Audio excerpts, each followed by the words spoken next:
Hey. Alright guys, good morning. Andito po to sa kabilang barangay. Ay, kaya nagawin kami dito sa kabilang barangay guys. May nagbigayan daw ng ayuda.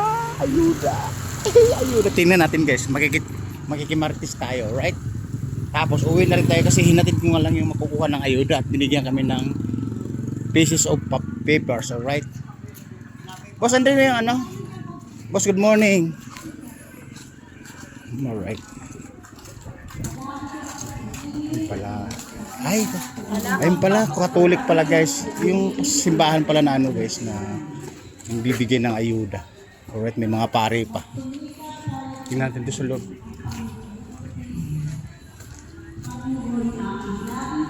Dito yung mga ano natin, mga bataan pala.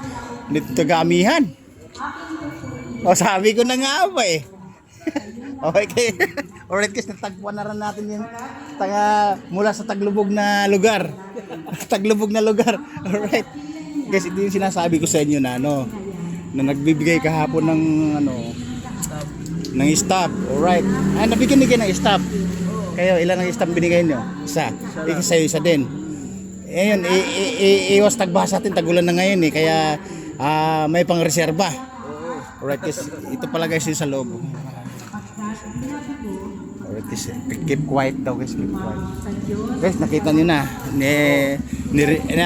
sinusyo ko lang sa inyo yung binigyan na kami ng staff kagabi. Tapos dito daw yun sa may simbahan at dito sa chapel na to. At nakita ko sa puno ng mismong court ditong kabilang barangay. Kasi guys, sa kabilang barangay po kami. Kasi may kunting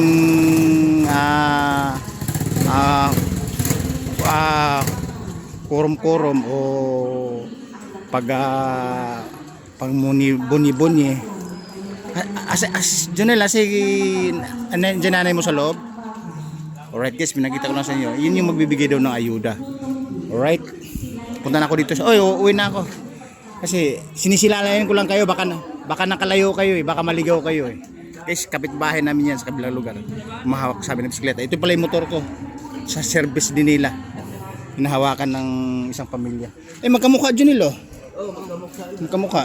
Alright guys, magkamukha. Parang motor ko rin, parang hundahan ko rin. Kaya nalilito ako. Alright guys, punta muna ako dito. Andun yung motor natin eh. Guys, ayuda!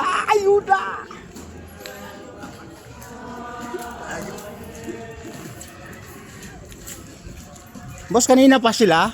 Kanina pa yan? May isang oras na? May kalating oras na. Alright. Kisuwi na po tayo. Kasi mamaniho pa tayo ng street bike. Shogun 125. I'll go home. Kasi hinatid lang natin yung binigyan ng staff. Para dun sa ano yun, Katolik daw yun. Tapos binigyan ng staff kami kagabi. Para kunin yung ayuda! Ayuda! Kakaiba sa pandinig. Babu!